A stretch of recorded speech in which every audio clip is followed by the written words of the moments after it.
So if there are any issues, you could address them, you know, guys? So that's good. Okay, so what we're going to do is we're going to continue to work on some of the detail here today. And let's see if I could just, there's some real tight detail in here. And I just want to just start. Now I'm using the Extreme Patriot arrow, which I modified to my own specifications.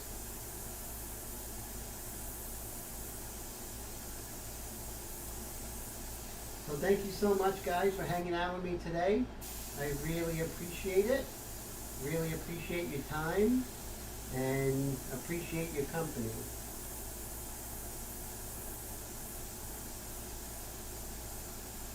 There we go.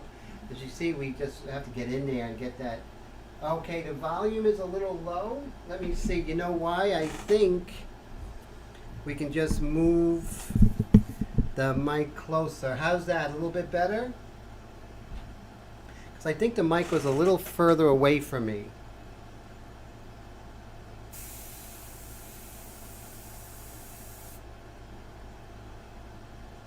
And let me know, Tone, if it sounds better. If not, I'll just increase the gain.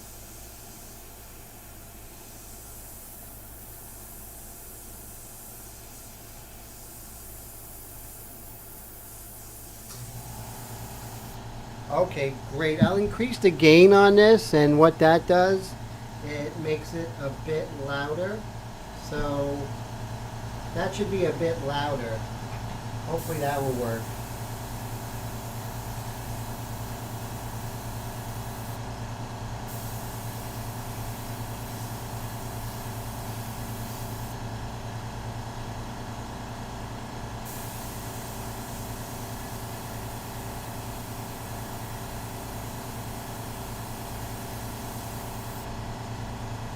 And we have a little bit of delay today.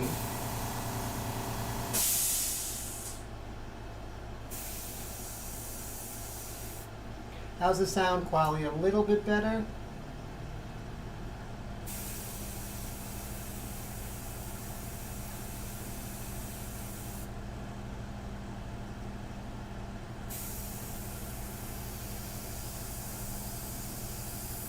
See this tight detail in here.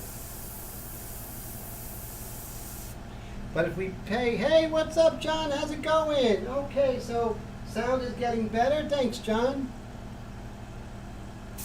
Little by little we'll get there.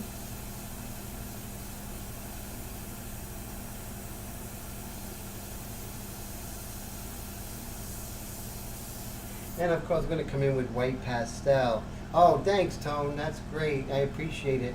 We're going to come in with the white pastel with this little insignia here. But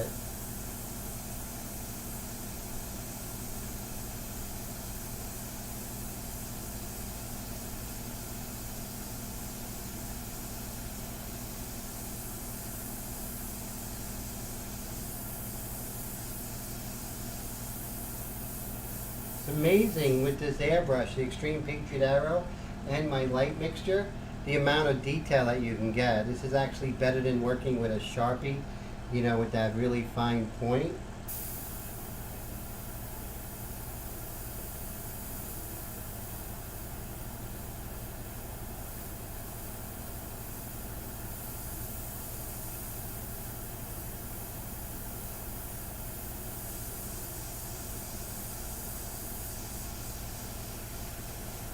And we're just taking our time, you know, it's no rush. But with these ink mixtures, you know, you do have the ability to get this really tight detail, which is really, really great, you know. It's not, you're not fighting with acrylic.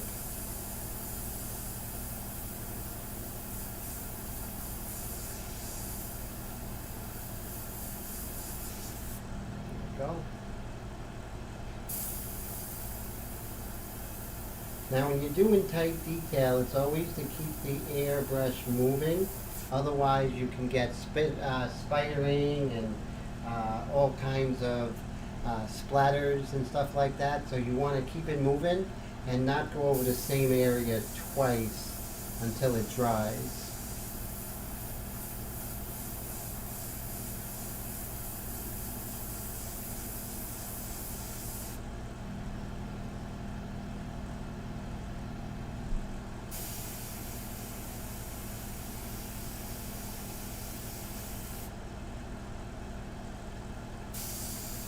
And same thing down here on this area. There's something going on, so let's work on that. And we're still in the light mixture, so we're not going to get those dark values. We're just after relative values. Hey, what's up, Brad? Good to see you, my friend.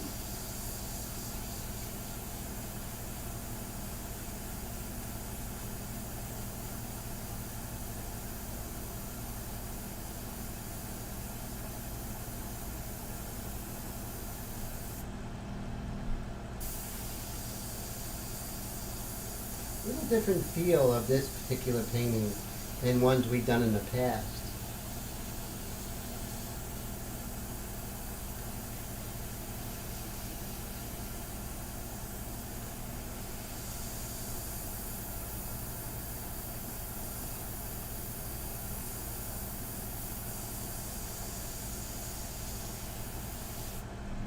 Now, I would like to get my freehand shield, and it might be, her name is James, her name is Jean Tierney. And so I'm not sure if she's in that movie, but I definitely would, I'll definitely check that out. Anything with Humphrey Bogart is great, right?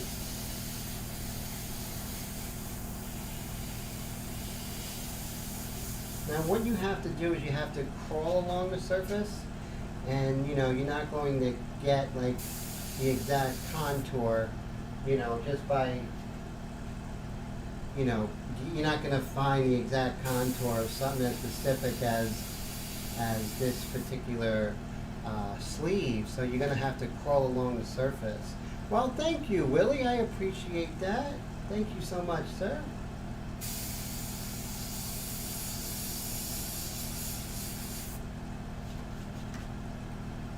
And I'm really excited about how this particular painting has a totally different feel to it. And that's the thing about art, you know, that's why we keep doing it over and over again, because we don't know where the next painting is going to take us, right? Or, you know, every painting has its own personality. Some paintings do everything you want it to and even more, and some just fight you every step of the way. But they all have their same personalities, and I think that's true. You guys feel that as well, that certain paintings just come easy or just are so much more interesting, and some paintings are just like, you know, fighting you tooth and nail every step of the way, but it's worth it at the end, of course.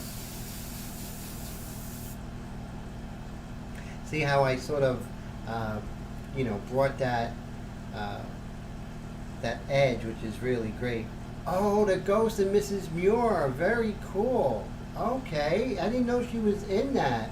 I remember they made I remember on Channel 5 here in New York, they had the Ghost of Mrs. Muir, was like a weird television series. You remember that? That was a weird show. Looking at that when I was a kid, and I was like, what the heck is going on there?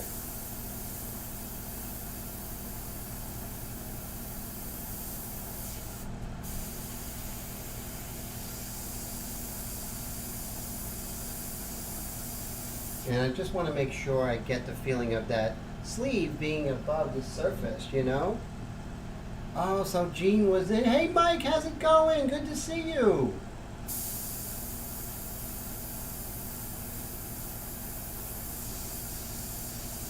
Jean's amazing.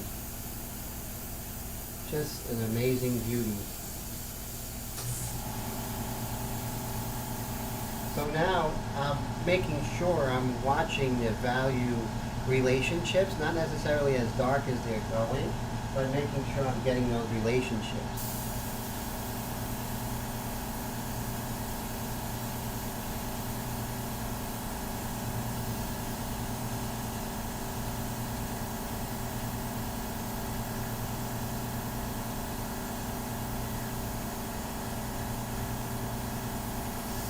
And right here on the edge, it's much darker on that sleeve.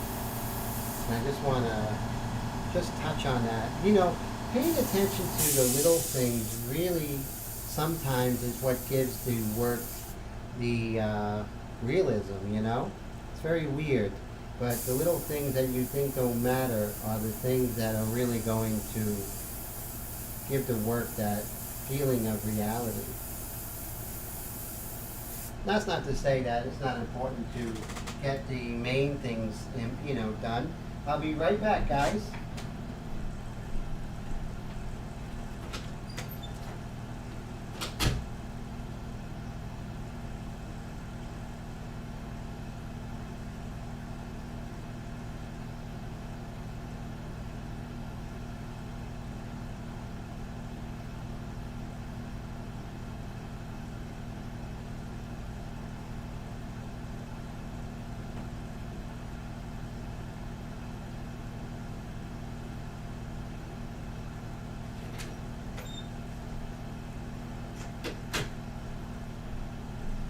Okay, thanks for hanging out and waiting for me. Hey Rick, how's it going? Good to see you. So glad to see ya. Hope Lang, wow. I remember that show, and about ghosts and everything, and I remember as a little kid, like, what's going on? It's amazing how different time periods have different kind of shows.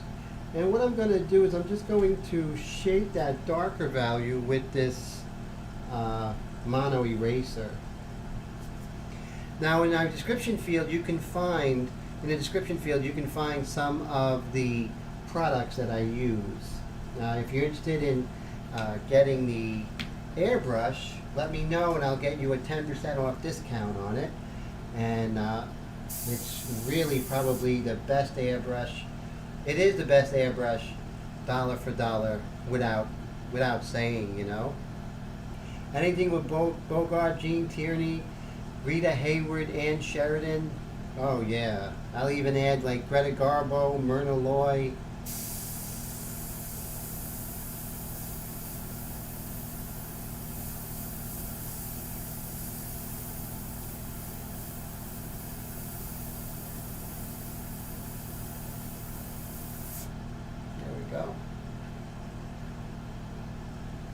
Oh, happy Wednesday, Rick. Oh, thank you. I really appreciate it.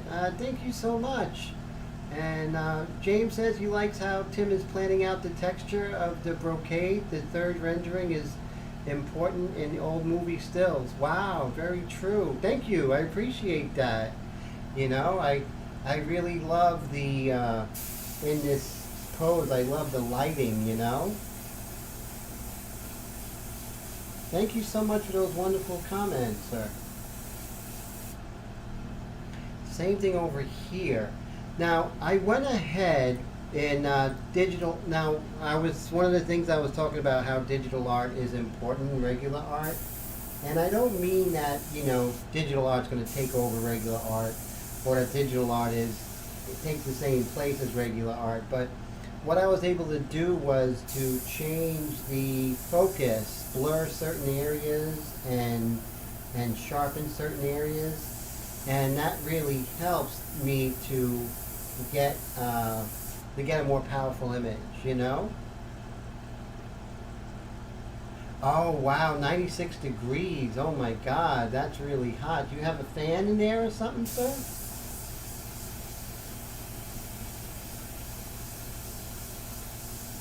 And one of the things that we really have to watch out for is rushing it, because if we rush it, we're not really going to get ahead. We're just going to spend a lot more time correcting our mistakes. So just by, slowing down the pace and taking it, one step at a time, it actually will speed up the process in the long run.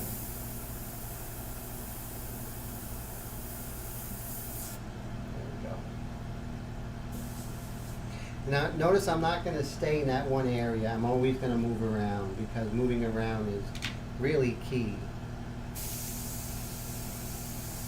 And I'm still with the light mixture, guys.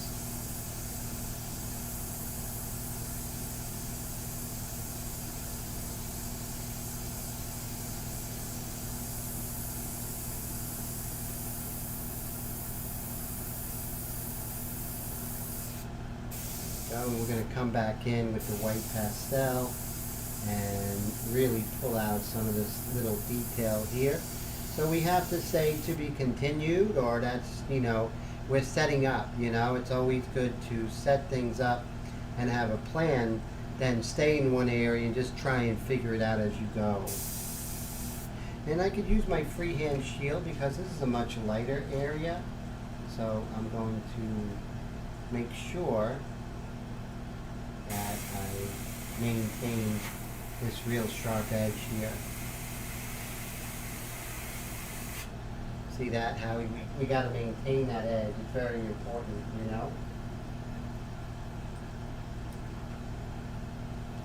Same thing over here. It's slightly darker, but we still want to maintain that edge. And I'm a good 3 inches away from the surface, which is, really important to have that smooth gradation.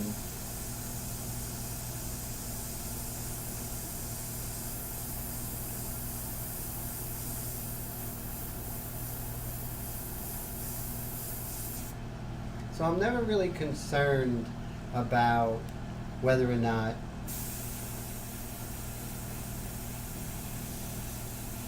there's detail yet. I'm always worrying about detail later. Right now is just getting those relative values set.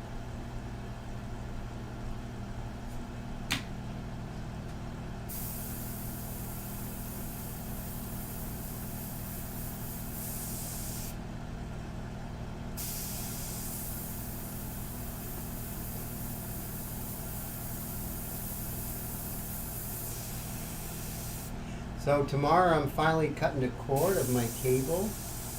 That's after, oh my God, I can't tell you how many years. Probably like after, I would say 15 years or something like that. Finally cutting the cord. Have you guys done that? Cut the cord on your cable yet? Oh wow.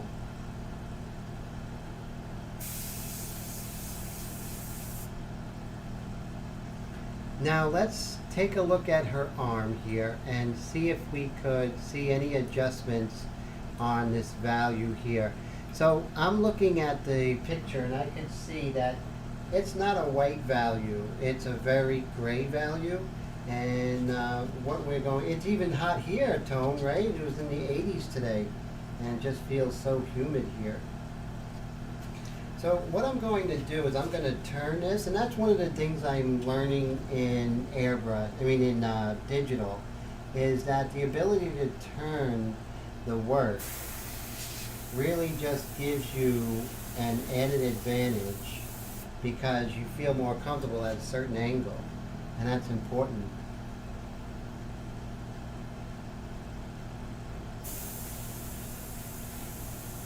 Oh, so John, you cut the cord last December, and yes, TV. That's right, Tone.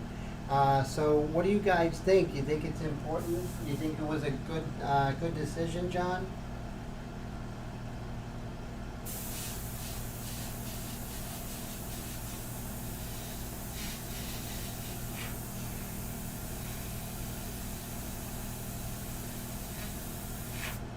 There we go.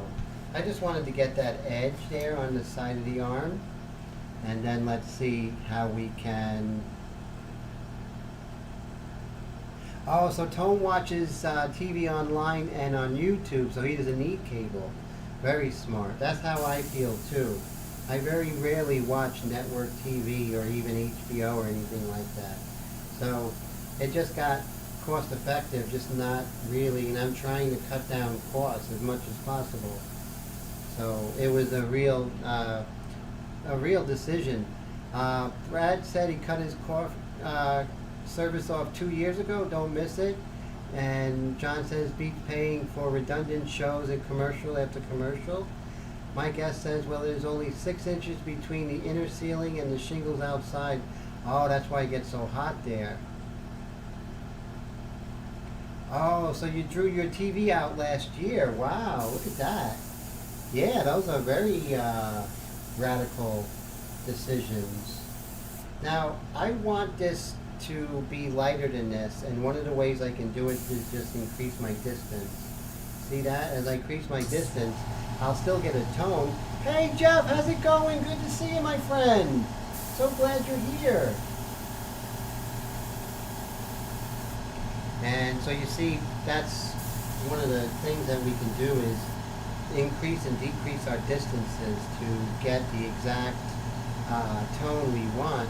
Also, as we increase our distance, you get a much better gradation. So you got to ask yourself, when you're applying it, do you need a soft gradation? Then you pull away. Do you need something that is more detailed? And you go close. So distance is really important. In my classes, that's one of the things I stress, is distance.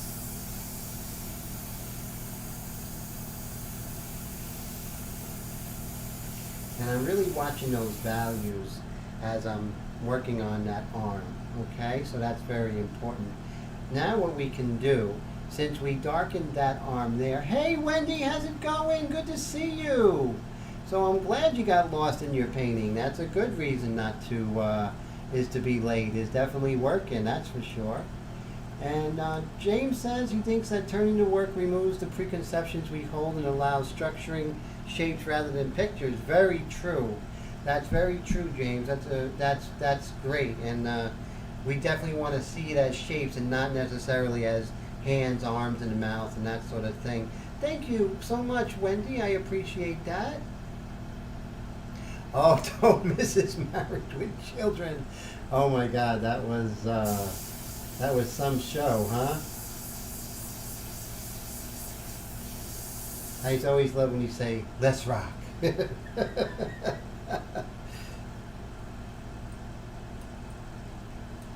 And let's see here. So I'm looking at the value, and the value of the arm is probably where we are right now, maybe just a touch of gray more. So let's go for like maybe 5 inches away.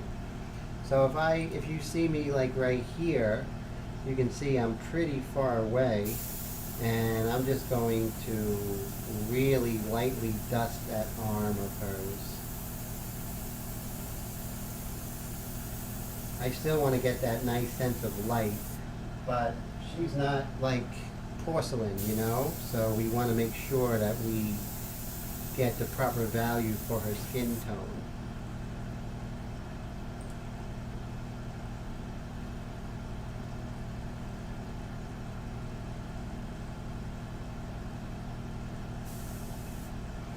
And now we do have here that we can work on this value structure right over here in her arm.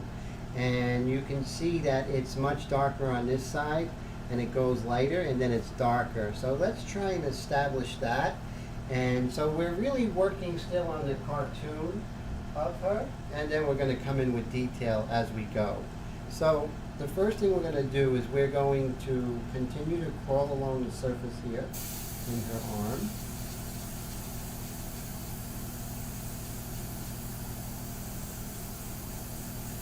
And make sure you wipe off your freehand shield, because it will collect ink or paint on it. So you have to, every couple of seconds, when you're crawling along the surface like this, you are going to have to wipe it off. So this morning I did about 3 hours of airbrushing. I'll do about 2.5 hours, 2 hours today here, and then after that I'll probably do another 2 hours. So I usually do between 6 and 8 hours of airbrushing a day. And I don't do it, I feel really rotten. So, you know, I'm kind of a weird animal in the sense that even if I did practice, I feel like I didn't practice, if that makes sense. You know, I'm real paranoid about not having practice. And that's a good thing and a bad thing at the same time. The good thing gives me an edge because I'm working when other people aren't, so my technique gets better and my motor skills with the airbrush get better. But also the fact of the matter is I don't rest, so that's not exactly a good thing. So you see right now we're working on this value structure here and really trying to get a little bit darker. I know we still have the light mixture, But it doesn't mean that we can't try and establish some of those darks a little better, you know? Now right here,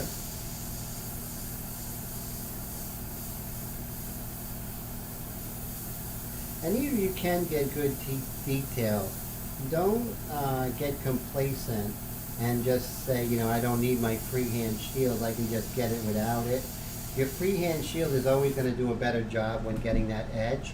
So always do whatever gives you that better job. See right here, we see a little bit of the arm, and it gets a little bit darker. I can establish that a little bit. And you have to ask yourself, is it a light? Is it a dark? How dark is it? You know, what value? You know, what value relationship is it? And remember, just like every painting that we start, everything's going to get much darker. Things look dark only because what's around it.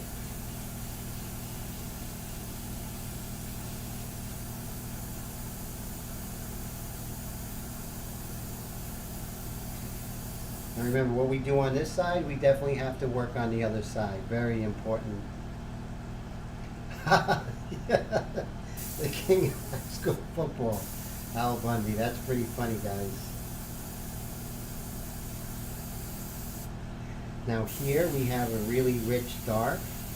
And these are all very soft edges, so I'm not going to have a freehand shield. Maybe just right here. It's a little hard edge. And here's your opportunity to create hard edges and soft edges. And variety of edges are what is going to be paramount in making your work look much more three-dimensional.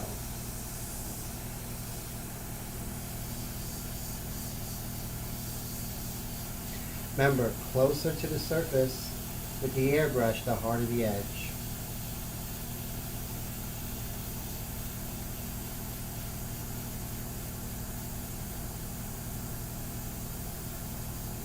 And make sure you don't stain the surface by getting the paint too dark, right? But you see how dark it is here, I have to catch that up. That's very important.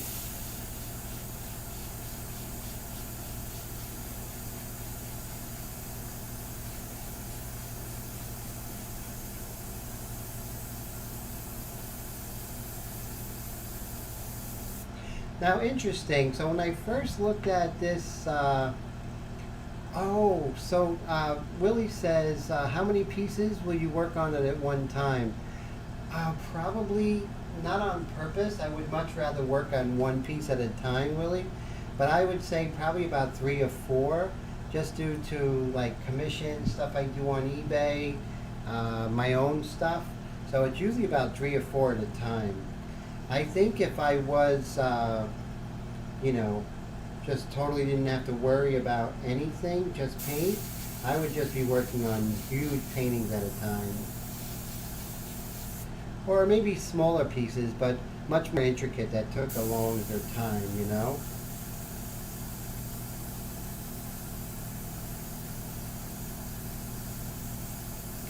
I did not realize that this is her hip coming forward, going back, right? So she's sort of laying on a couch or something like that. I didn't miss. Oh, the red green show and MWC. What's MWC?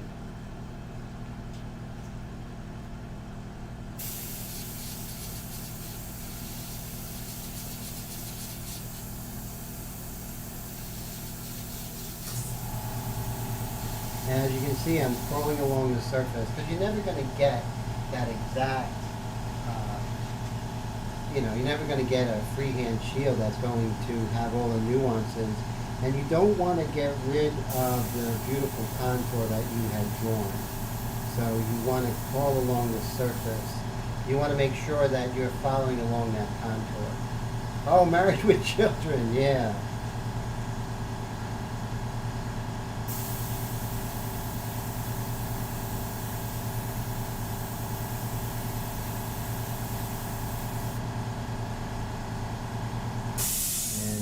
Here. One of the shows I liked on Fox that first came was the first Gary Shandling show. That was amazing. So funny. And so groundbreaking. All the other shows were modeled after it. Like Seinfeld, Tool Time, what was that? Forget the name of that show. I think it was Tool Time.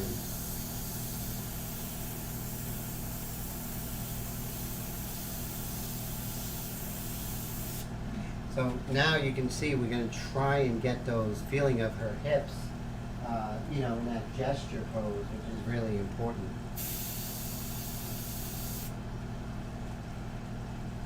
Oh, Malcolm in the Middle was a great show, definitely.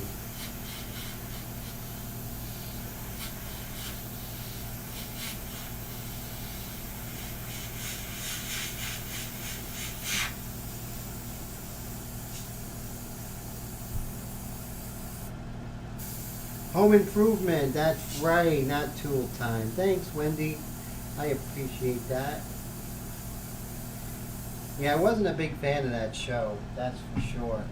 I'll be right back, guys. Talk amongst yourselves.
Okay, thanks so much for waiting, and we're going to continue. Let me put my gloves back on.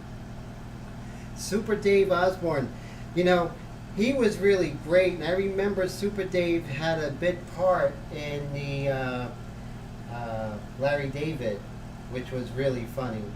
Curb Your Enthusiasm. So that was I really love. He recently passed away, that actor.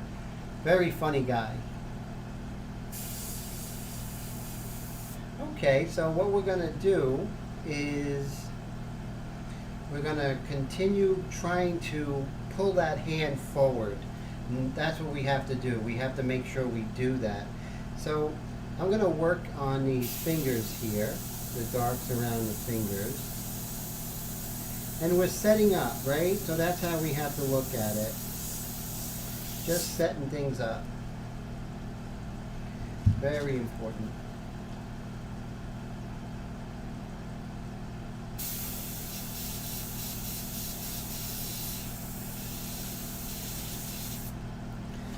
Go. Oh, Benny Hill. Oh my God. Yeah, that's right. It was his show during. That's exactly how I got that mixed up, Mike. Definitely.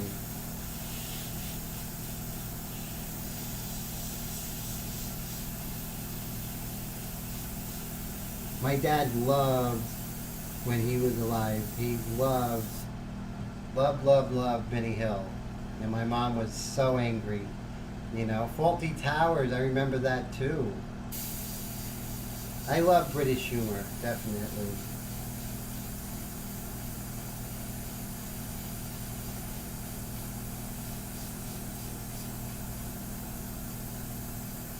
Mighty Python, right? That's really great.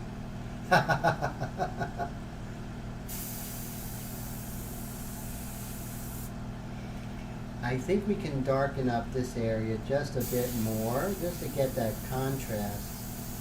And I think the next stop is definitely the medium mixture here. There's only so much we can do with the light mixture, but we're just establishing value relationships, so this way we can come back again and go further. And of course I'm dying to go and do the detail in her lips and her eyes and everything, But we have to take care of these larger things first.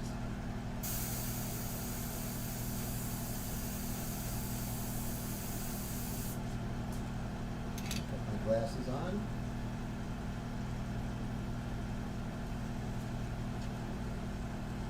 Make sure you wipe off your freehand shield. I'm going to keep saying it until you're going to hear it in your head. Wipe off that freehand shield.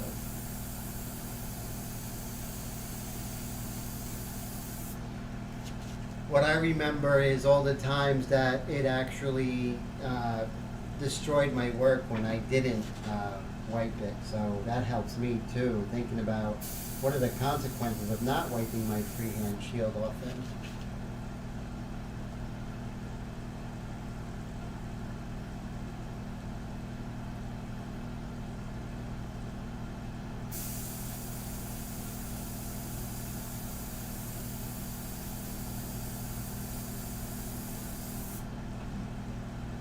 Okay, great. Now we can probably deepen some of the shadows in her hands. I think we can do that just, ever so slightly.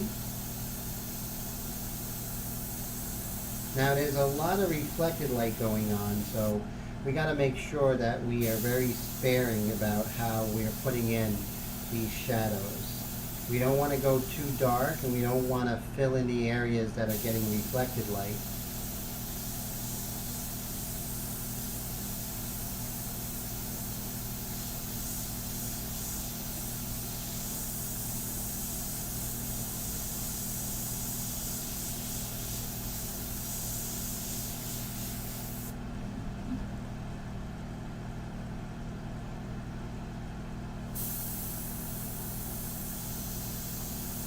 Well, Mikey Python was pretty funny, huh?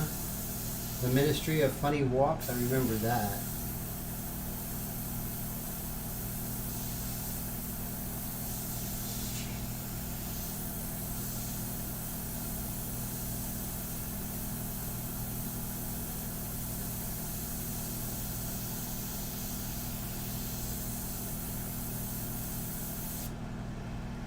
So I think we went ahead and did that.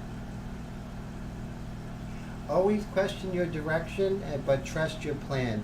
That's a very good point, definitely. Thank you for that, James. And Steve, how's it going?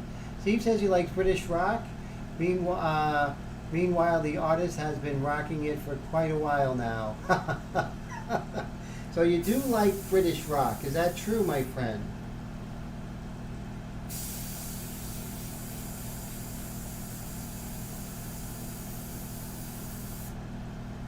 Oh, thank you, Steve. I appreciate that, my friend. Thank you. It's like, isn't it true that every work has its own sort of life, right? And then we just sort of go with it a lot of times. And I think that's kind of happening here.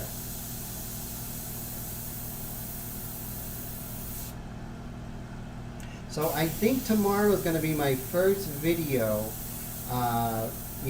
on my digital channel, and I'm going to send email to my email list, and you're going to be surprised how, it's going to be geared for regular artists working traditionally.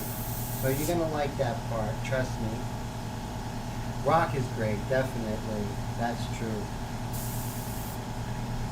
Okay, so we're getting some a good feeling of a cartoon, and that's what we wanted to. We want to get that. So let's look at it and observe and ask ourselves, okay, so Tim, where am I ignoring? Where am I not giving enough time to? And so where I would definitely say I'm not giving enough time would definitely be her hair. So let's go ahead and work on the hair a little bit. Now, one of the things that are interesting with the Extreme Patriot Arrow, sometimes, like I said, I work on this airbrush 6 to 8 hours a day. You will feel it's not something that gets in the way of the work. You're still able to get quite precision. But what happens is it just gets a little stuck. You can just feel it, And what you do is you just pull it, loosen the chucking nut, twirl the needle, and then tighten it, and then it's gone. So that's something that, you know, even what I think is the best airbrush in the world, it's going to have its own little picadillos, you know? And so that's something to always try and pay attention to, because you'll become an airbrush whisperer. You'll know when there's a clog coming. You'll know when your needle tip dry just by the sound, right? And so when you feel just that little bit of give, that's like a little bit of ink or paint will just be stuck right there at the nozzle, and you just need to push it back a little bit, you know? And you always need to go with the flow. Definitely, Steve. I appreciate it. Mike S. says, Tim, I knew you were going to hit Jean's image out of the park, only the second video, and I want to marry you. Jean's amazing. Thank you, Mike. I appreciate that. And Willie says, so Tim, how much did you oh, that didn't come out well. Tim, how much digital work do you do to this image? Not too much. What I did was, I'm going to speak digital, is I have the photo, and then I did a filter mask where I basically blurred her out totally. And then I went and erased and made sharpen areas that I wanted to have sharp and kept it blurry. So basically I probably spent no more than maybe 20 minutes. But as you can see, some areas are sharp and some areas are fuzzy, a lot more than the original photograph.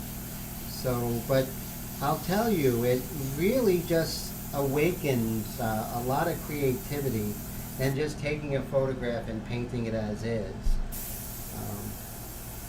You know, a photographer, and I love photography, and I'm not undermining photography in any way, but they're limited to what the camera can do, especially older photographs, right? Oh, that's going to be my first video, and the second video. First one's going to be putting in a background, and then the second one is going to be doing this. So you're going to love it, Willie, because I'm doing it in a way that is just in plain English, you know? And one of the things I found when I first started doing digital is that on purpose they were making it so hard.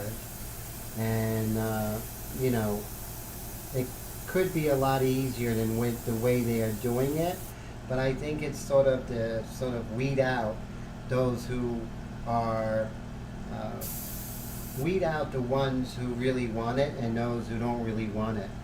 Because there is money in digital art, so they're not going to make it easy.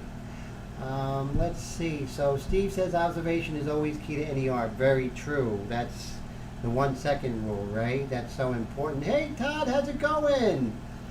So I'm so sorry you're having trouble with YouTube, but I'm glad you're here, my friend. So we're just going to continue. Yes, so true, you know.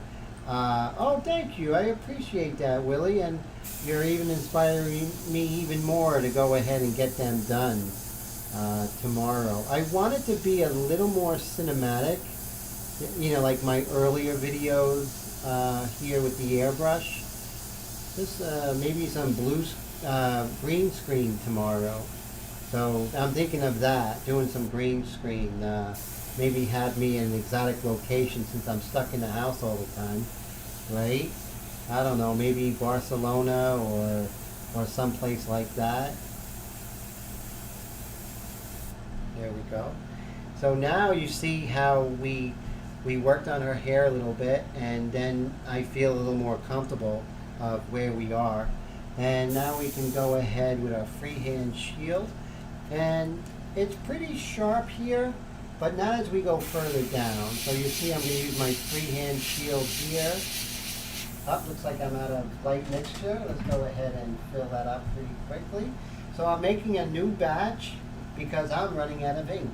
You can tell that, you know, the good thing about the ink mixtures is that I use them. And so, you know, if someone who manufactures something is using them, you know that they're at the best quality.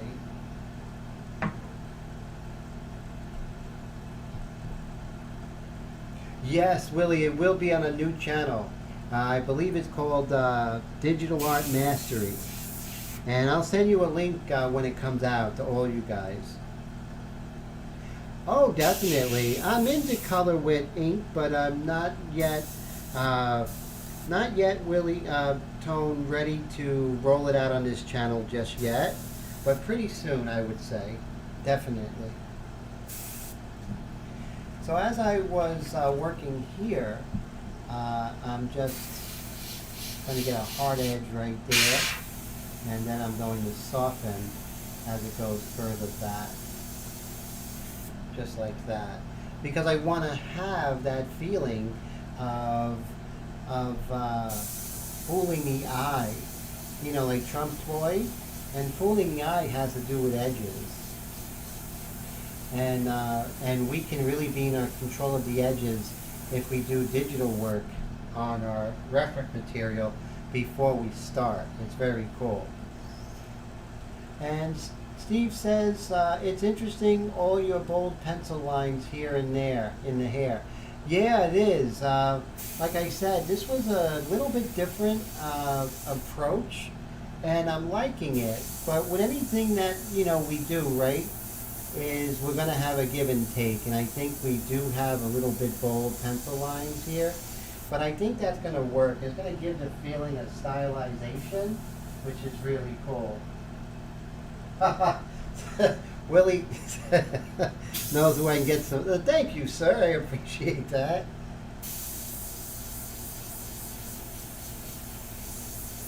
Yeah, you know, I've been doing the ink now. I rolled out my Airbrush India inks for a year now, and I sold them to, I would say, like at least 10 different countries around the world, which is really cool.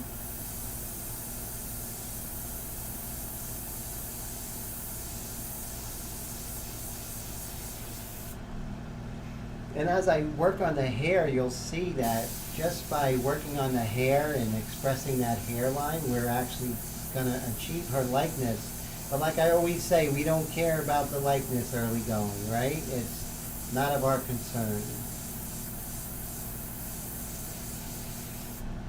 Now when I cut my color line paper, I always have scraps, right? So I'm always having scraps to see you know, how the ink is really working, because if I have it on the paper I'm working on, I can really see what it does and doesn't do, and that's important, especially in this early going, right?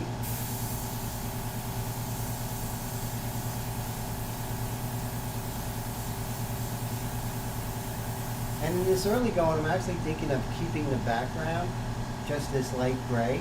And that might be a little interesting, you know, just keeping it a light gray, using the paper as a value. So that's something I might do with this particular painting. Honestly, I really think it's important to have everything already mapped out from the very beginning. But with this one, I don't know, I just, you know, like I said, it's its own entity right now, its own feel. So I'm going to let it dictate pretty much the direction I'm going. And so there's a little bit, I don't want to get too involved with hair. Hair is more structural and then intuitive, I feel, right? It's something that you don't want to be mechanical about hair, ever. And so that's really important to me, that I'm not mechanical with hair.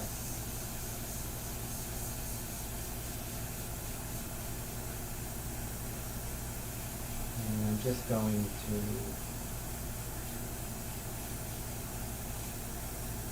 now I have these little balls in her hair, right?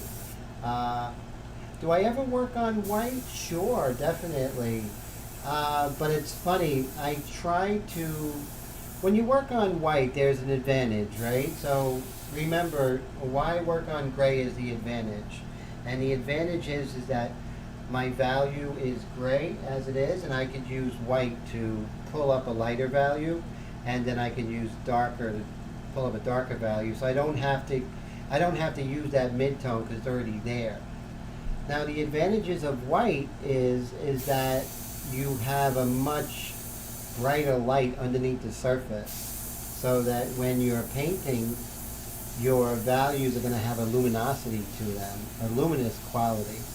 And that is really, especially when you start working in color, especially with pastel, you're going to have that real sense of light underneath, almost like a stained glass window. But, you know, you're fighting that white for a very long time. It's screwing you up with values, because remember, everything next to white is going to look dark, and that's going to screw your values up for a long time in the painting. So those are things to consider. And for me, using the gray paper is actually a time saver. So that's the main reason why I use the gray paper. However, in digital, you have to use transparent. Otherwise, all those techniques such as clipping masks and you know, layers and everything just won't work normally.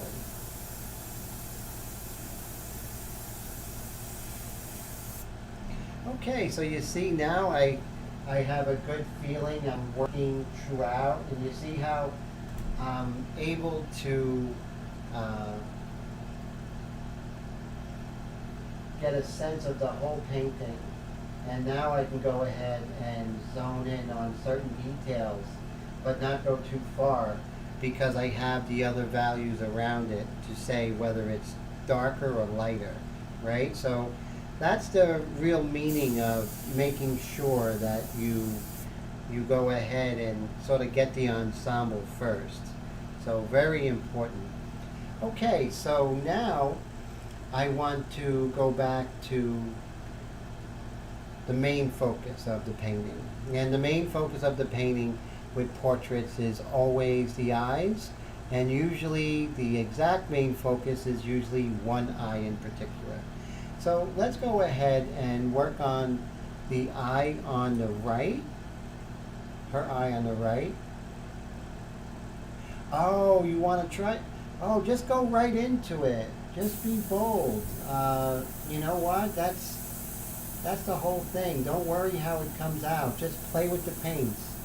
Cass Fuller, one of my favorite airbrush artists ever, he was so kind to give me some great advice that really made a difference, and also made me, you know, come up with inks as a airbrush tool. He said, Tim, play with your paints. Play with all kinds of mediums, and just get to know what's going on with the paints. And that really made a big difference, you know?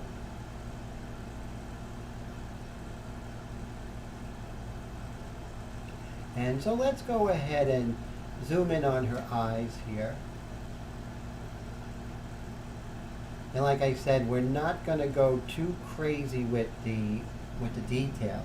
But what we are going to do is we're just going to make sure that we establish some detail here. Now we're seeing the under part of her eyelid, and that's something we definitely have to address. If we don't, then we're just doing approach avoidance. And you know what? We do see the under part of her eyelid, and we want to make sure that when we do paint that we at least recognize that, because that's the whole anatomy of her, you know? That's what makes her her, you know? That's what gives her that look to her. And let's go ahead with this. And we could use, you know, we're not going to go aggressive, but we can use our eraser to go ahead and start to mold or start to turn the form of that eye, right? That's very important. Oh, some water paper by, watercolor paper? I would play around with it, but I wouldn't do anything that you know, like a commission or something that you're going to spend a lot of time on, because watercolor paper does not bode well with the airbrush. It just, I have seen people have trouble with it, and it's very absorbent. And if you're not used to the watercolor paper, it could really give you a hard time.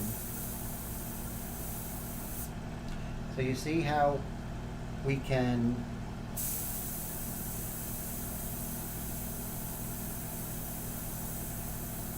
just start to mold very lightly, turn the form of that eye. And I'm not going to get too involved into something such as eyelashes just yet. But I can get involved with the eyebrow. So remember, what I'm doing here, I'm going to have to do with the other eye as well.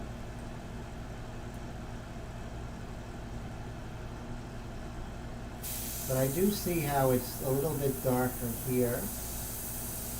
And notice that I'm not getting spidering, and what's causing that is that I'm a little further away and I lowered my air pressure. I'm about a half an inch away from the surface.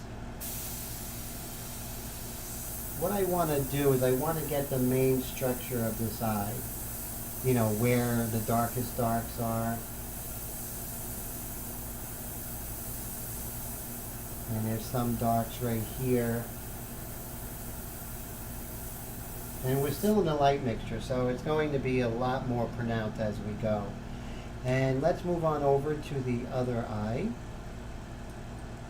That's not what I wanted to do. Let's see, over here. There we go, we have this other eye to work on. Okay, so a little more structure here. And Jeffrey says, has anyone sprayed tattoo ink? Can it be used on any surface? Very good question. I would not be the guy to answer, so if anyone's a tattoo artist, that would be great to hear what you guys think.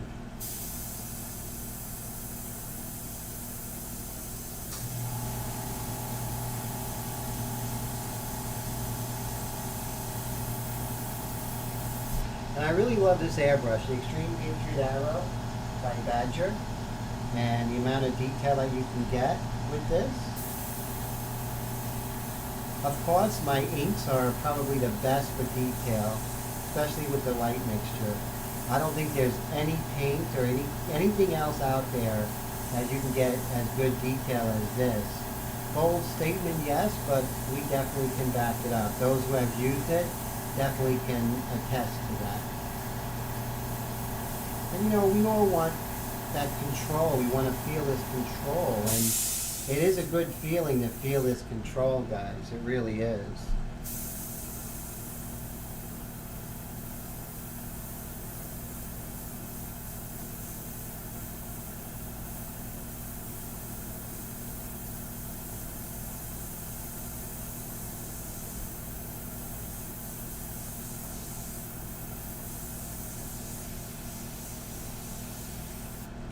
Okay, so I'm really happy with how far we are right now. I don't want to go too crazy, but what we can do is maybe start to zoom out. And you see we did a little bit more there. And what we're going to do is we're going to go ahead and sort of frame or model the form on this shadow here. So it is a shadow, but some of the tones here are actually letting us know what is going on with her structure.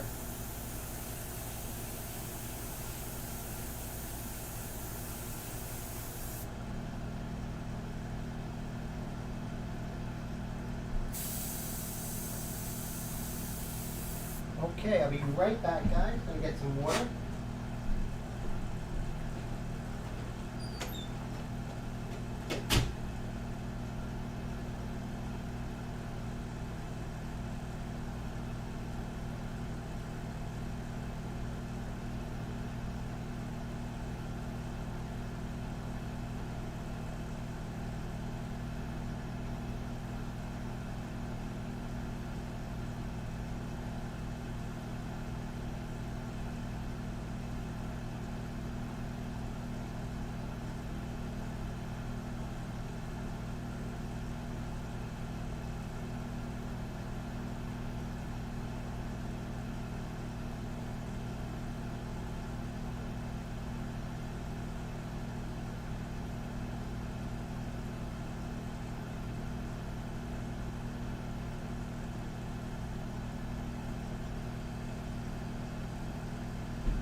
my God, listen to that.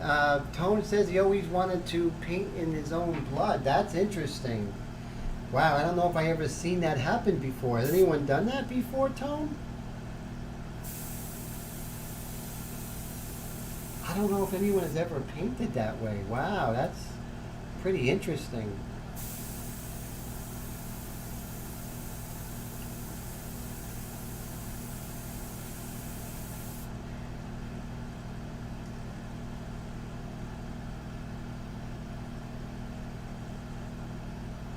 Yes, there are some pencil lines in here, and I'm just going to approach this painting a little bit differently. It's just an experiment, and I'm thinking of keeping some of those lines in here, just to have a different look. And I think there's also a way of describing the form, which I do like. So it's just an experiment, and I always encourage experimentation when working, and I think like styles happen naturally, with a pragmatic approach. Oh, you saw Criminal Minds. Oh, wow. So they actually had an airbrush artist. Was that true?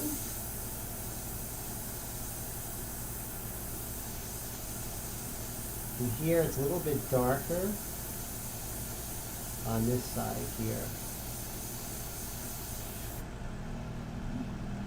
So yeah, it's very interesting to, sometimes you stumble on something and it turns out to, on accident, and then you're like, wait a second, I really like that. I really like having some of the linear qualities show up. I mean, I think it really sort of has the marriage between painting and drawing in a sense. Oh, Willie, have a great night, my friend.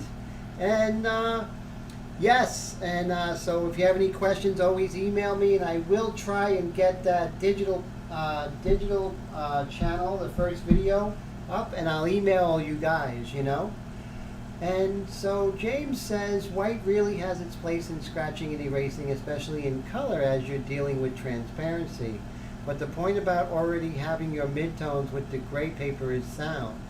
Thank you, sir. Yes, and I got, and that's not anything from me, that's just from the old masters, One of the things that I was able to do growing up in New York City and going to art school there is that I was able to make appointments and actually be able to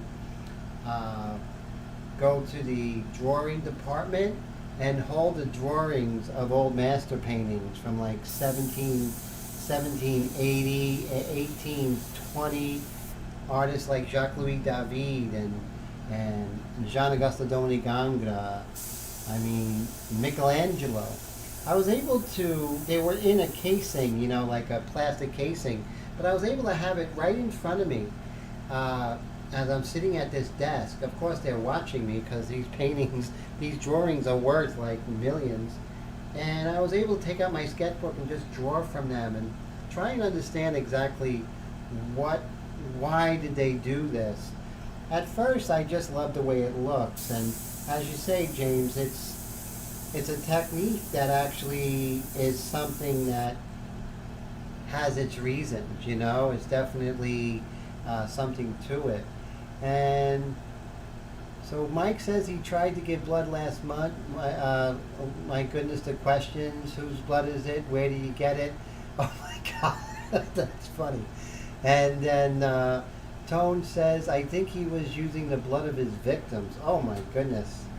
Hollywood, right? So someone should make a movie about an airbrush artist and then hire one of us. I know that one movie, Blood In, Blood Out, which was about Latinos, 3 Latino brothers growing up in East Los Angeles. And one of them, the cousin, was I think it was the cousin, he actually was an airbrush artist. I always thought that was so cool, and I'm sure that movie influenced a lot of artists to pick up the airbrush. Have you guys seen that movie? As far as airbrush artists, I think that's probably the best airbrush artist, a movie where an airbrush artist is in.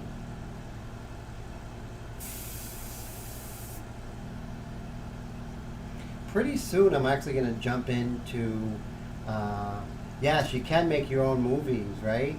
Way before YouTube, he purchased a book by, oh, you did? Which one?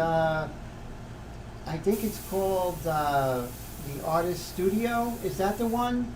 I think I have it right here. Of course, studying with Harvey for many years, I always have that book handy.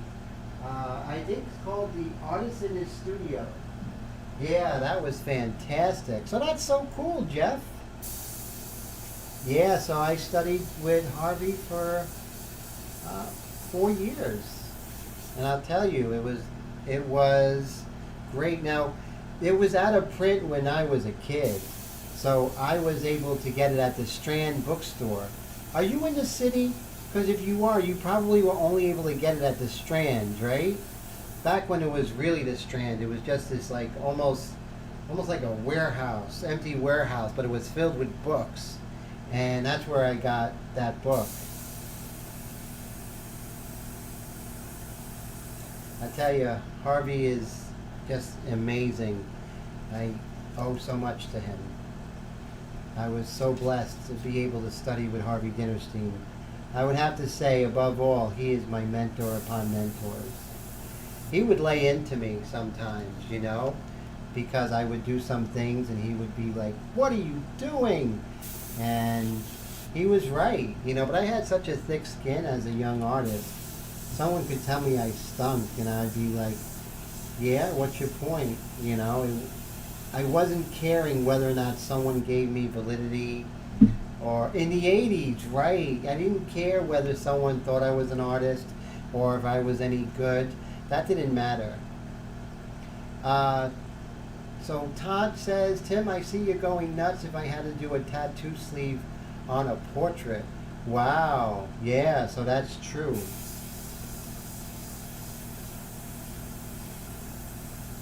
That would be fun, though. That would be a fun... I think that would be a fun challenge. I'm just going to work on the hair and work on some of these values, and then I'm going to go into the lips, because that's the one area I have been neglecting in this second stage.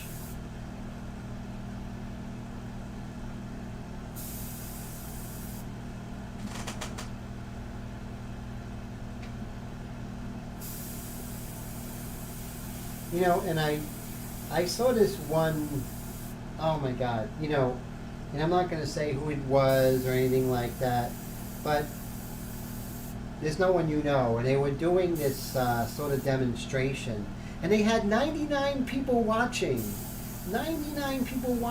and literally it was like a waste of time.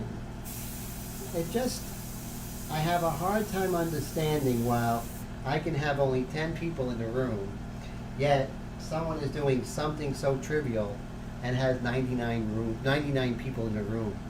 How long did I study with Harvey? 4 years. Yeah, almost 4 years.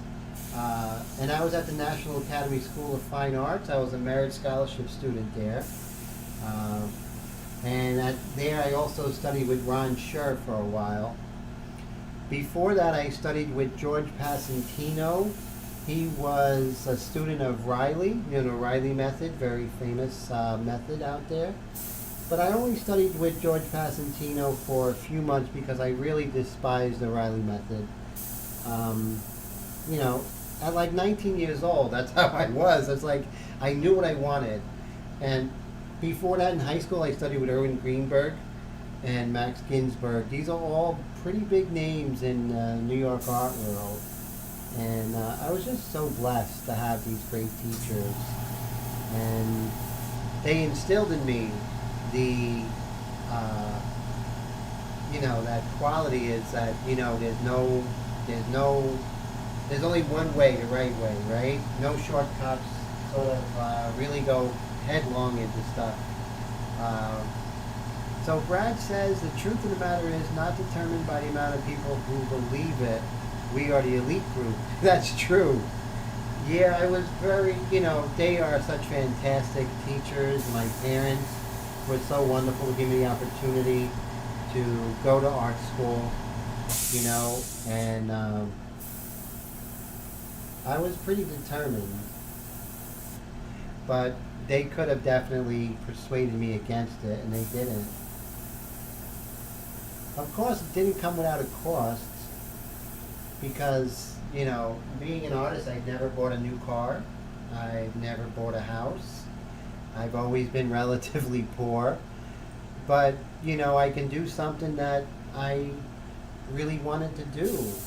I really wanted to be an artist, and I wanted to be a good artist. And so it's this price, it costs. It really does. Tone says the kind of work is not easy for most airbrush artists, so the interest isn't as big as it should be. I agree,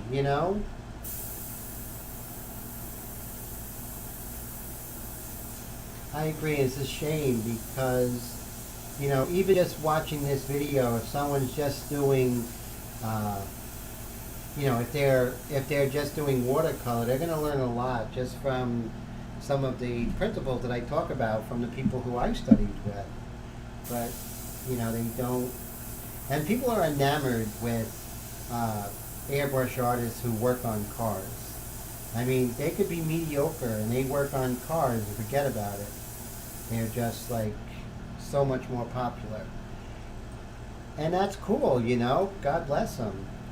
But it's the people who miss out. So I'm going to start working on her lips a little bit, bring those lips together, and then I'm going to, right now, Jeff, I'm in New Jersey, in Bergen County. And you're in New York, right, Jeff? Is that true? I think you said Queens, if I'm not mistaken. I know Tone's in Queens.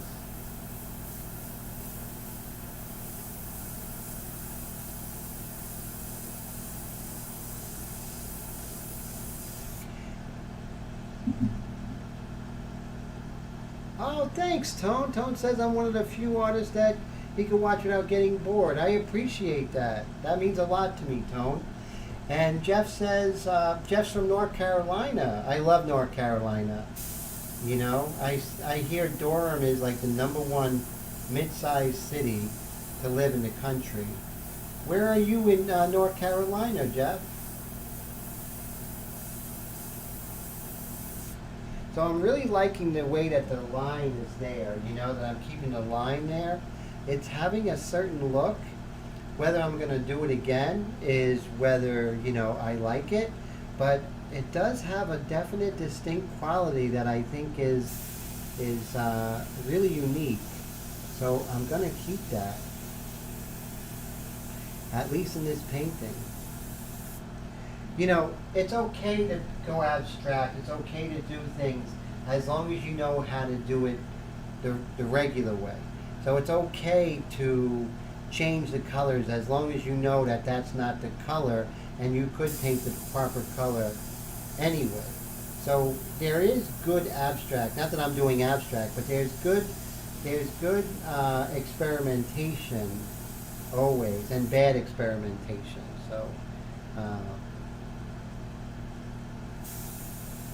We have this little fulcrum here in the Cupid's bow.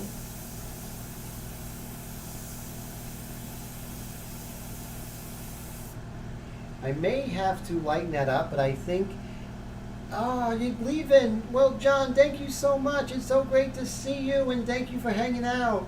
And I'm so glad you cut the cord, which I'm doing tomorrow. You're an inspiration to me, my friend.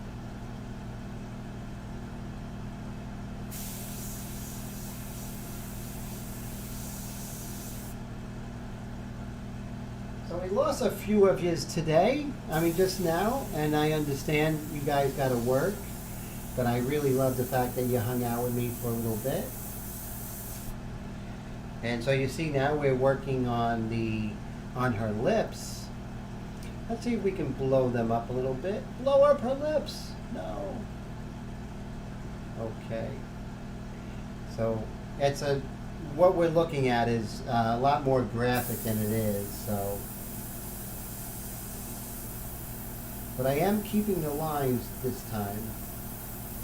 I'm just going to keep them because I'm liking the style.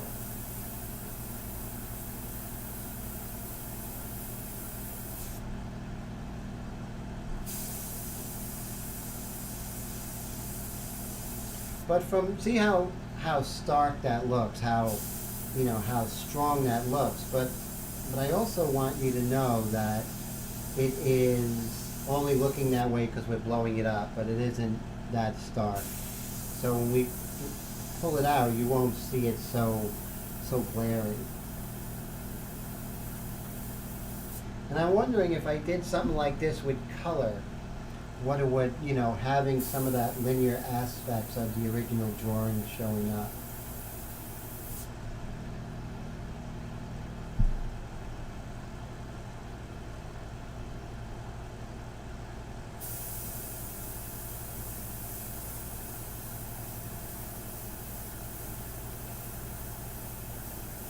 But notice how detailed you can get with this airbrush and my inks.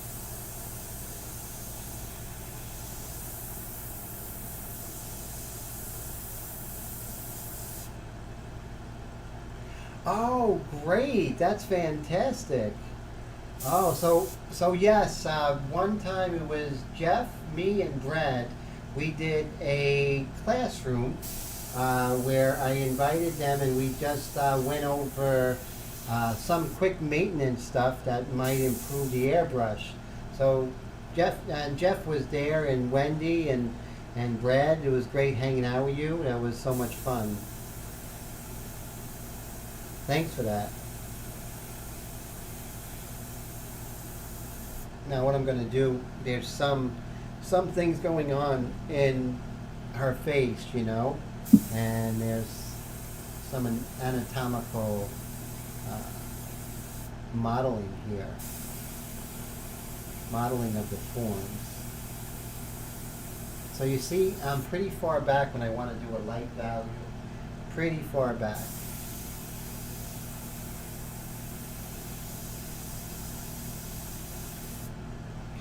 Okay, so now if I pull back, you'll see that the lines aren't really glaring, but it does give a little bit of a structure to the work.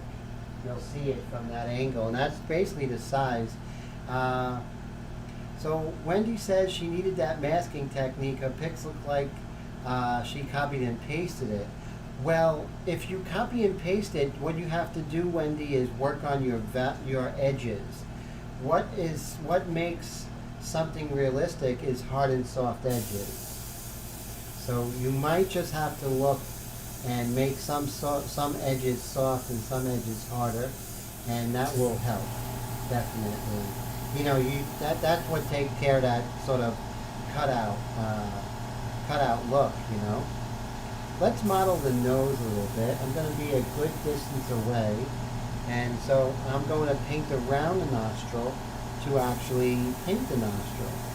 So it's not always, if you want to describe the form or paint something, sometimes the best way is to paint around it, and that's going to help you to find the form, because sometimes the form you're looking at, like this nostril, really is just a negative space. It really isn't anything of its own, but what's around it is really describing its form.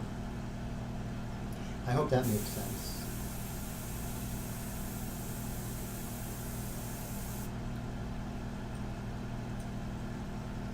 And so what we're doing now is we're really going to start to flesh out Jean's cheek on the right side. That's the great thing about airbrush, right, guys? Is that you can do things in airbrush that artists and other mediums only dream about, and that's to get these really subtle gradations.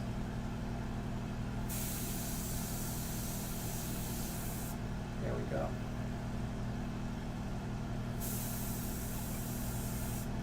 I'm going to use my freehand shield. I'm going to be a good distance away. And I wanted to get a hard edge on her nostril there. There we go. Okay, so you notice I'm not doing any reductive detail yet or anything like that. That's coming. We got plenty of time for that. So right now, let's just continue describing form and working from there.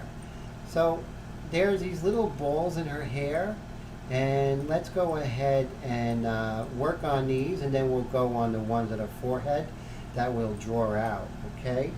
So right there you'll see, let's blow it up a little bit.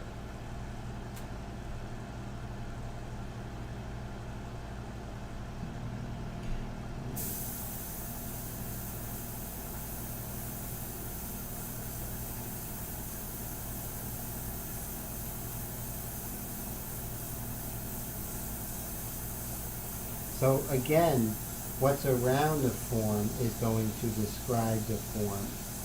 This is all very soft edge, but I'm not using any. If you have a soft edge, you're definitely not going to use a freehand shield, right? Look at that, my water's in front of the camera. on the little camera there. And let's describe the form of these balls by the form underneath and around.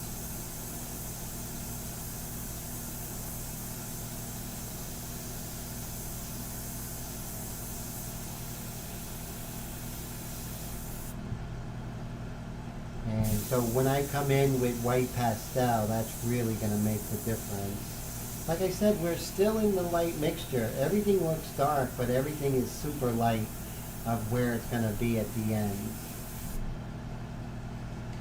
Same thing, we'll move on to the third here. Let's see.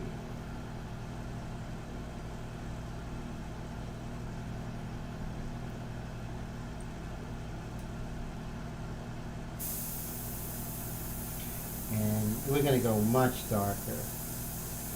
But with the light mixture, we can just establish the shapes and be ready.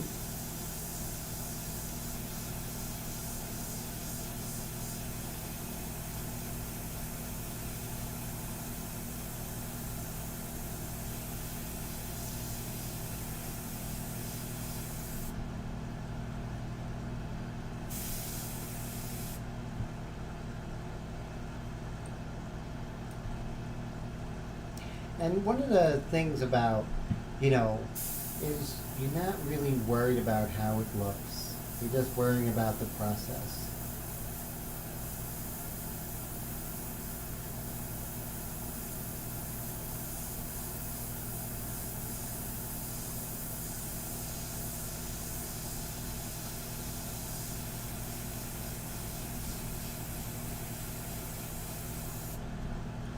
And if we zoom out, you'll see, although it doesn't look like anything close up, it really is bringing stuff together as we go there. And Jeff says, really like airbrushing but gets bored copying photos. That's good for learning, but I like to work from imagination. And I see that you do, Jeff, you do digital art. So do you ever work from your digital paintings and manipulate things and then work from that? So I really love your imagination is really fantastic. Some of your paintings I've seen on Instagram just blow my mind. Really quite inspiring.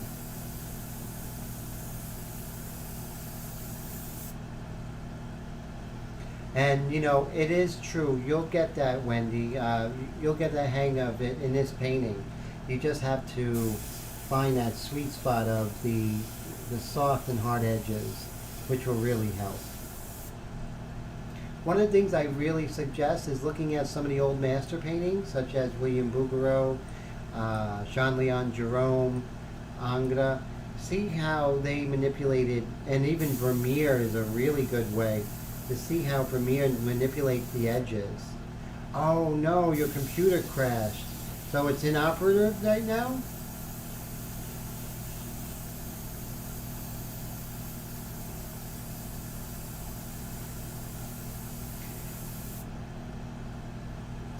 thank you. So James says the bone structure is coming out. Thank you. I appreciate that so much. And that's what I'm really hoping for is to get the structure first, right? And then we can put all the adornments on top of that.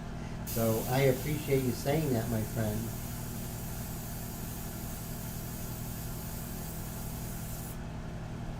Thanks, James.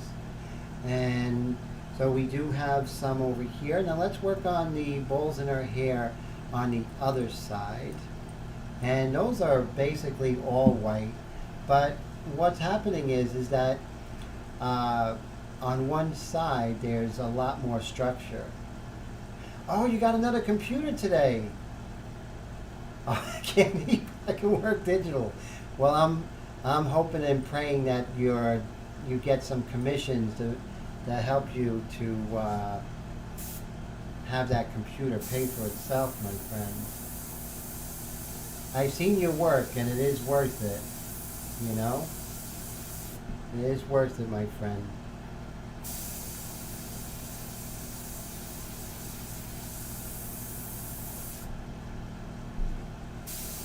Like I said, describing the form are the darks around it. And there's some little darks here and there. These are more like mid-tones in here. And when we come in with the white, it's really going to help explain everything as far as visually. So I'm not worried.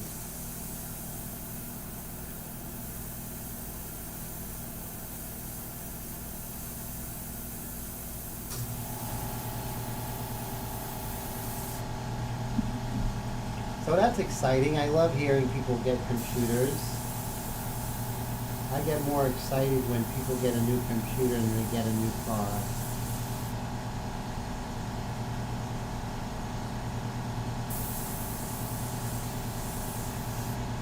Everything is the light mixture right now. Although things look like they're really dark, they're really not. It's just everything else around it is so light.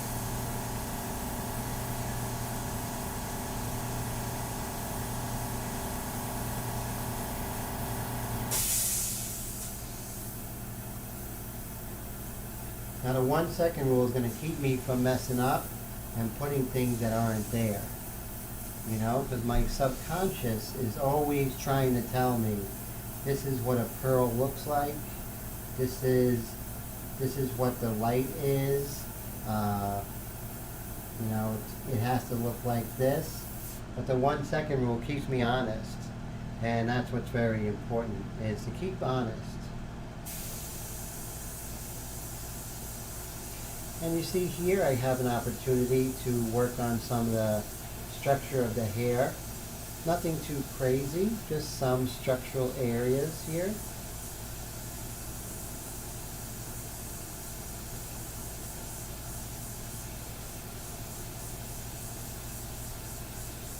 Just a little bit here and there, little clues that we find. And we'll go ahead and hit those. Keep hitting my camera today.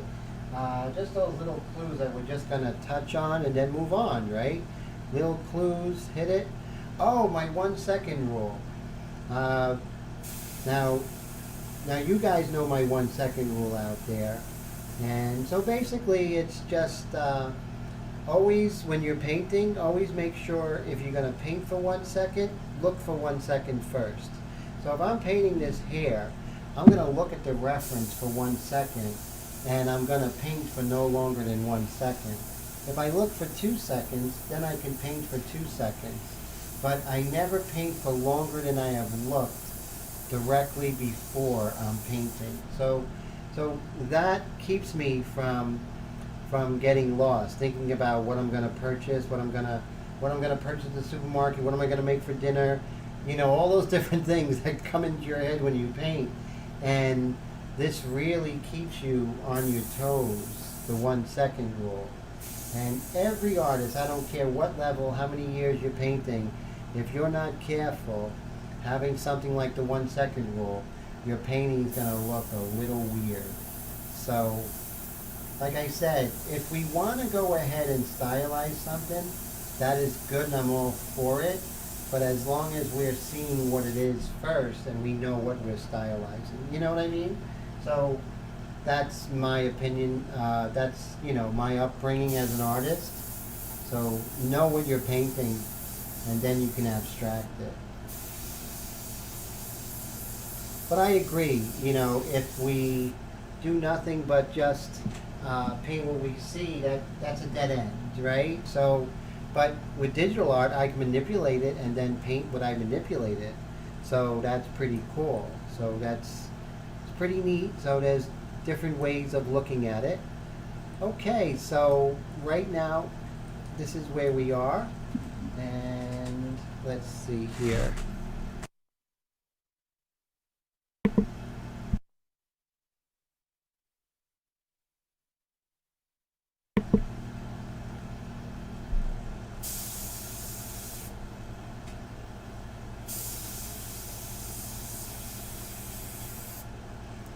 And so I have to continue my game plan and ask myself, oh yes.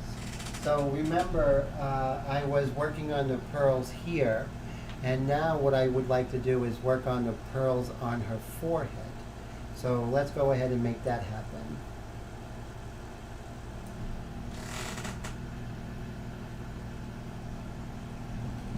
I'll be right back, guys.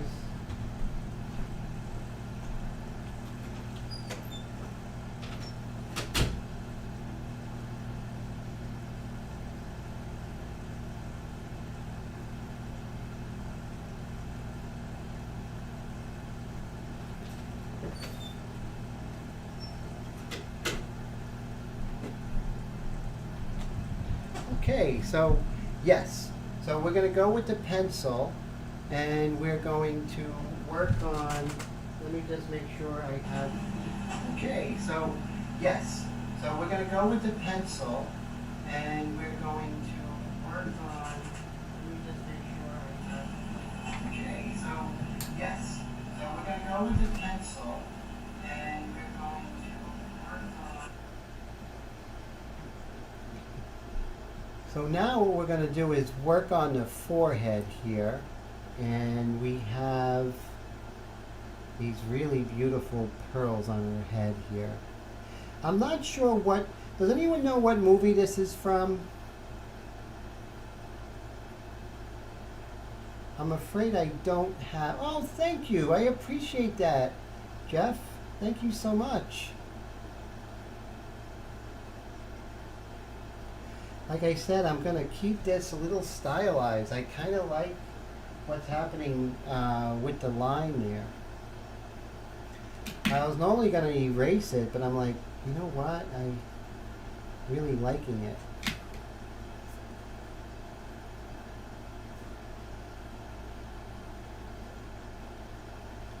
Well, do you guys see the, so who out there saw the movie Jackson Pollock with Ed Harris?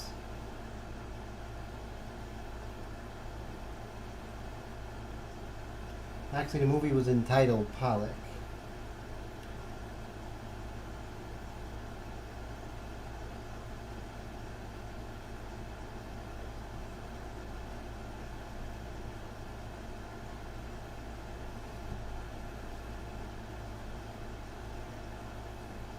Interesting here. This is just very interesting. I'm not sure what's going on her forehead, but I see it's like strings here, right? I see these little strings, and it's sort of tied right here, and then the strings go behind her hair. Very interesting. Like a little knot here. That's the 1 second rule, really keeps me honest. And then we'll just pull this out here, and we see we have hair coming up like so. And then it comes behind and actually comes outside of her hair, and then this sort of by strings comes all the way down. Very interesting, but you know, I had to understand what was happening, because I'm like, what in the world? You know? So what I'm going to do right now is describe the form of the darks first, And with the light mixture, I'm going to get much darker.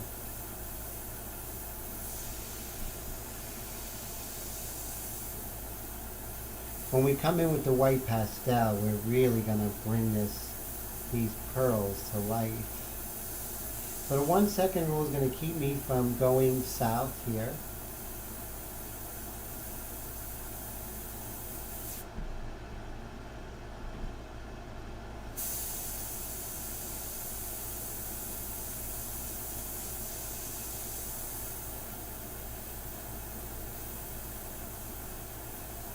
Little dots here, so it's so small that I am almost painting in dots.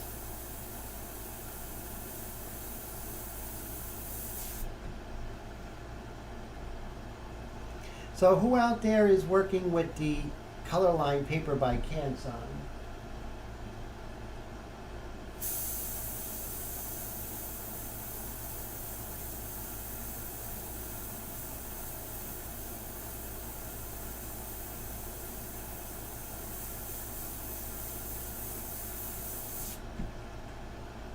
Hey Kate, how you doing? Thank you so much. I appreciate that. Thank you. How are you today? And I appreciate you coming and hanging out.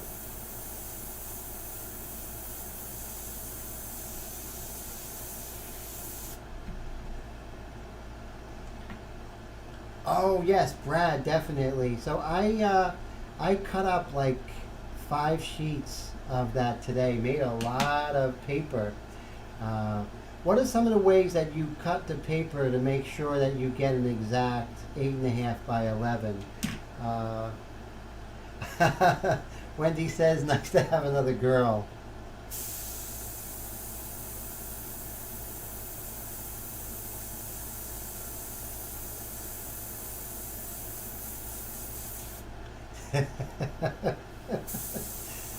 That's funny, Wendy.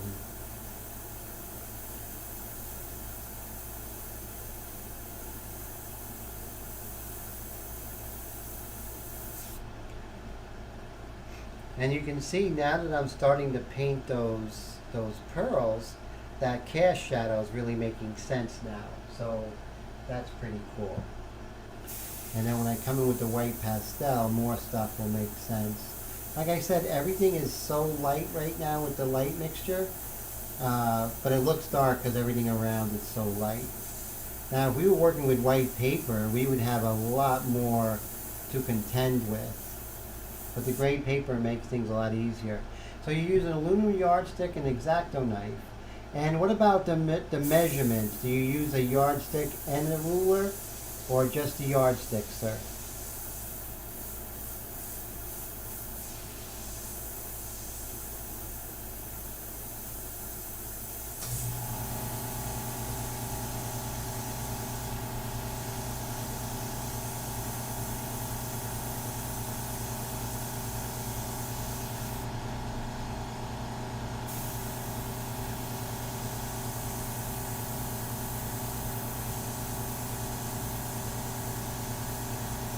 Now the thing about, if you'll see with cast shadows, is it's not just one value, right? You can have a shape, but it's not just one shape, one value, but there's a lot of nuances within that shape. So you'll see it's darker on the edge of this shape right here. So you definitely want to make sure that you do that, and then your work will start to have that volume. Without that, it'll look okay, don't get me wrong, but if you get those value differences, you know, those slight gradations from light to dark, you're really going to start having that look so much more vibrant and feel more luminous, right? I think so. I know so. And that's one of the things I always strive for. Brad uses a clear plastic ruler to measure where he's going to cut and just put small reference ticks. I see. And that really gets, and you always get like a perfect square.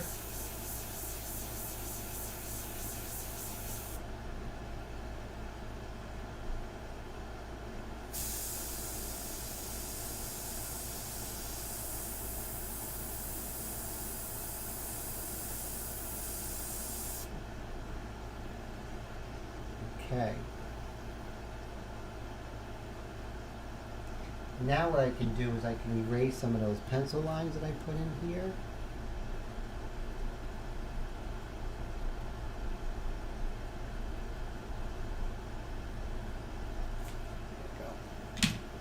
All right, now we can look around and see where we can make more adjustments, or maybe even before we go into the medium mixture. So I think this is going to conclude our light mixture tonight, and then we're going to go into the medium mixture next week. And then after next week with the medium mixture, we'll go in with the dark mixture and the highlights. So I would say we're going to finish this in part 5, maybe even part 4. That's how fast this piece is going. Like I said, they all have their own little idiosyncratic behavior, each painting. That's why I say work all the time, do as many paintings as you can, because you increase the chance of just something just coming out just so different, so unique. And that just happens because the law of numbers, it's a numbers game. The more you do it, the more chance of something interesting happening. And I love the way that how the light is really picking up over here. I do like that. Let's see over here. I don't like the way that it's broken up here. And I think what I have to do is extend some of this dark over here. There we go. And then calm this down a little bit. There we go. So we have to see where we, maybe got a little overzealous here and there. And of course we're going to bring that value up, but we just want to make sure that we're on the money as far as, the shapes. And then we can get more individual with those shapes.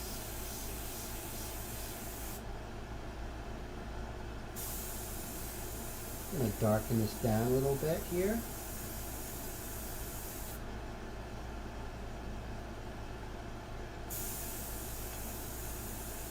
Now if I'm looking, guys and girls, if I'm looking on the right side and then I'm looking on the left side, I'm realizing that this side here is much darker than this side.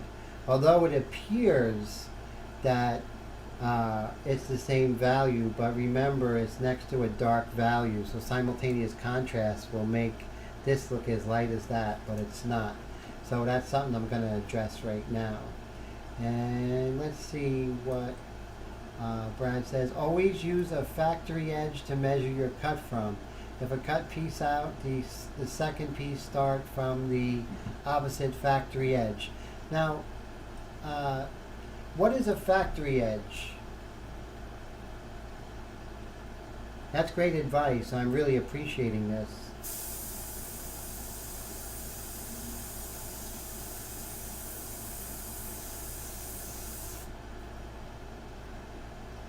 Now what I can do is I make sure I have this shape here before I go darker. Make sure I get this subtlety here. Like that. And make sure that this shape is correct. And also right here, we have a dark fade up right there.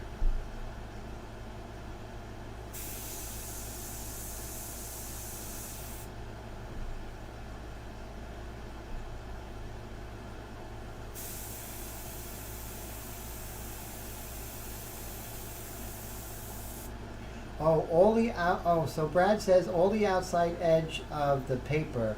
This is a woodworker thing. Same principle as a sheet of plywood.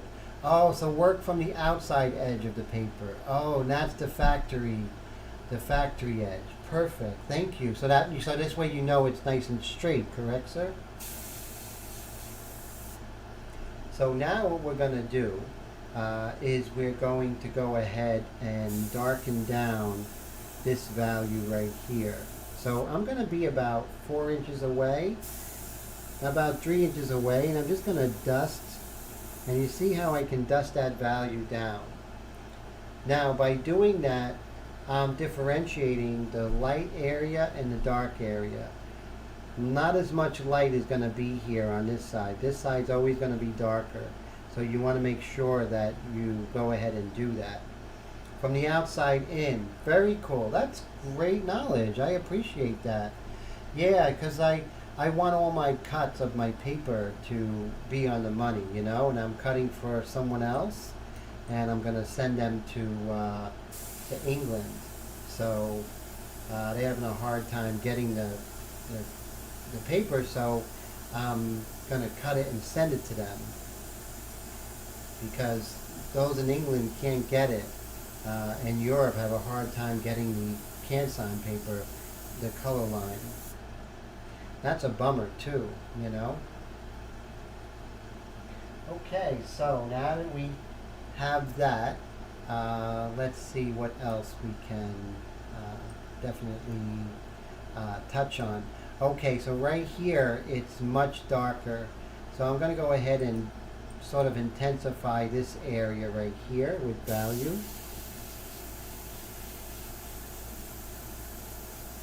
And it comes all the way down.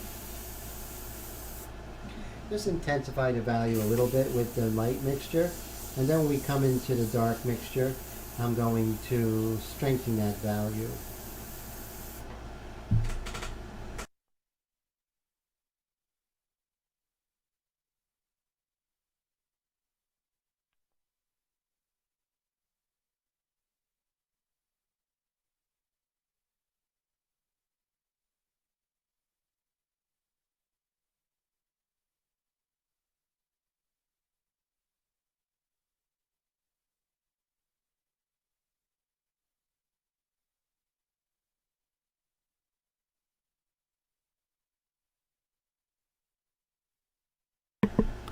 How's the sound now, my friend? Okay, so now you can hear me, right? Cool, guys. Little bit of a sound issue, but I think we're back on track, right, sir? Yes, definitely get them. They're inexpensive too.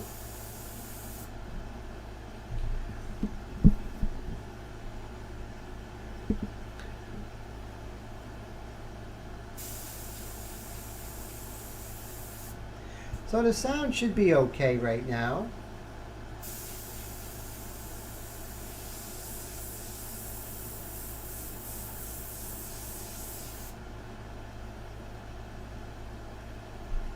And let me double check here.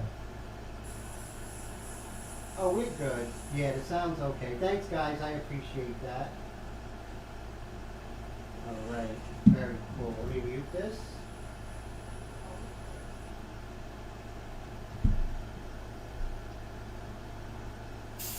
So I'm just deepening this dark here. And the gloves really are important, guys, because they keep things from going, keep things from getting messy. You want to really preserve cleanliness. If you look at my airbrush, there's never any paint on the inside or outside. You can actually eat off my airbrush. All my airbrushes, you don't see any ink or anything on there whatsoever. Inside and outside, very important. I know a lot of artists are like, you know, their airbrushes look abysmal, but I'm sorry, if your airbrush is clean on the outside as well as the inside, it's only going to be better for you. So that's definitely, that's my philosophy. I'm really strong with that.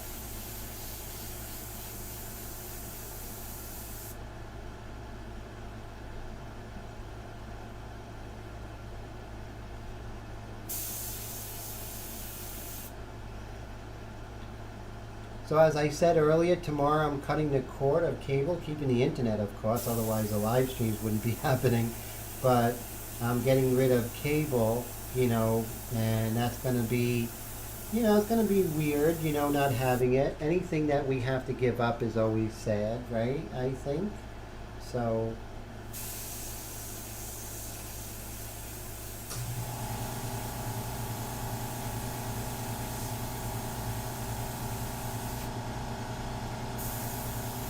so we didn't do like a whole lot. I think what we did today in this session was a lot of preparation for the medium mixture.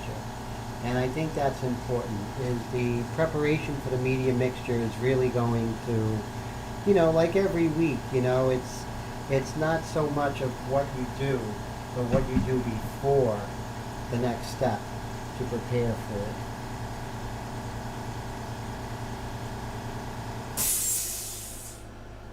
There we go. Same here.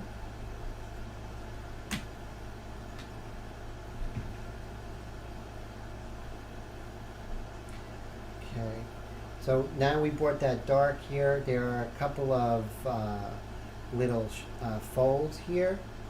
I'm going to go and establish them.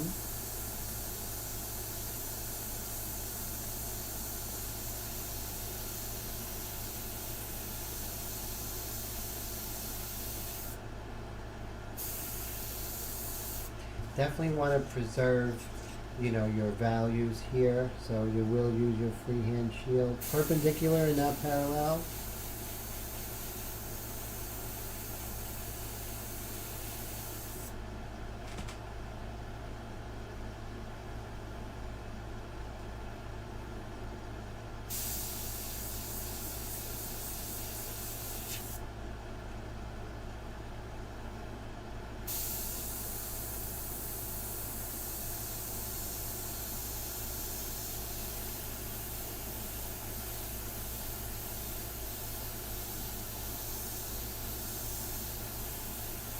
Just darken that up.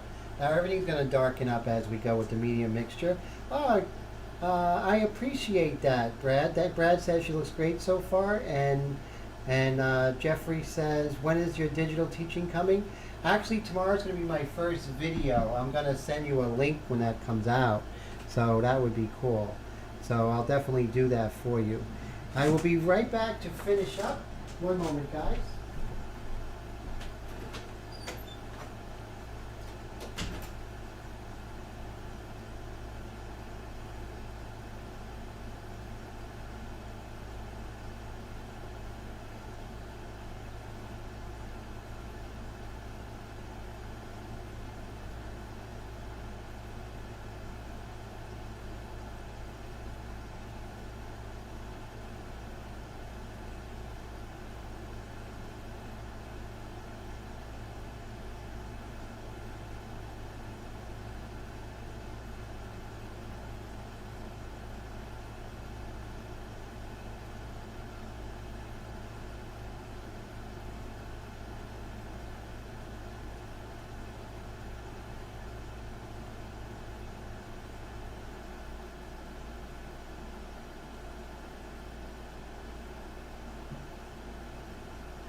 Okay, guys, some closing remarks on this is thank you so much, Todd. I appreciate that.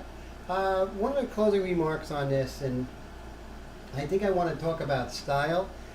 People say to me, they want to have a style or something like that, and I think style is something that happens naturally and something that feels good. You can't force it, and if something stylistic happens, then you go with it.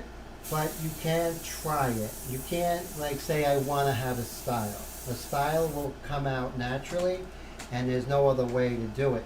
Hey Todd, you have a good night. Oh, thanks Tone, I appreciate it. So what we're going to do is, when we talk about style, just continue painting and continue going.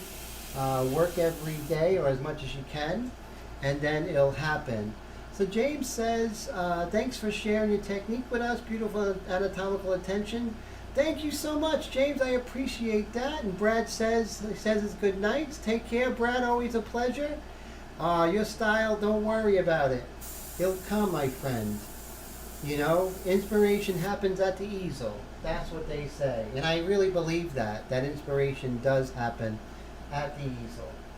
So you can see we're getting set up for the medium mixture next week, you know. So we were working with the dark mixture, and now we're working with the medium mixture next week, making things richer, darker, and then we could even make the midtones darker. It's really going to come together. Thank you, Wendy. I appreciate that. So it's so cool that we, you know, we didn't like come very far, so to speak, but I think with the direction that we're going and just paying attention to the process, I think we made a lot of progress today. Perpendicular and not parallel. See that? Just want to make sure we have that nice hard edge. And then here it's very soft, so we don't have to use a freehand shield. So they haven't opened up the public libraries here yet. That's kind of sad. Oh, someone says, ever think about 2 times a week? You know, I really would, but it just gets in the way, you know, Tone. If I did twice a week, it would get in the way of the stuff that makes money, you know? So I wish I could. If I didn't have to worry about money, I definitely would, you know?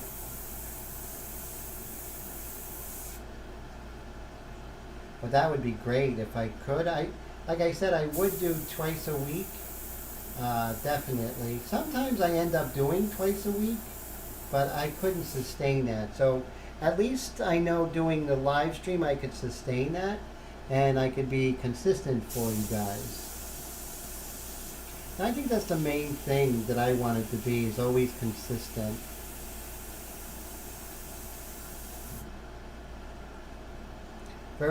Do you like the pinup? Do I like the pinup shield? I love it. This small one I use all the time. That is probably 99% of all the shields I use. It's really, really funny how much I'm attached to it. So I should have more made, because if I lose that, I'm done. I'm so attached to it. Okay, I always promise you guys till 11:30, so we made it. Sorry for the interruptions during the live stream and a little bit of sound issues, but I really, really enjoyed it. And Brad makes his own, which is so cool, and so that's what we have to do, because they're too expensive to buy. So take care, Tone. Peace to you, my friend. Everybody, thank you so much. Medium mixture, we're going to darken things up next week. And so I'm pretty excited about where this painting is going. And I will see you during the week, either on Facebook or, you know, I do a quick Facebook live stream or something like that. Make sure you hit the like button and subscribe if you haven't. And I hope you have a great week. Take care, my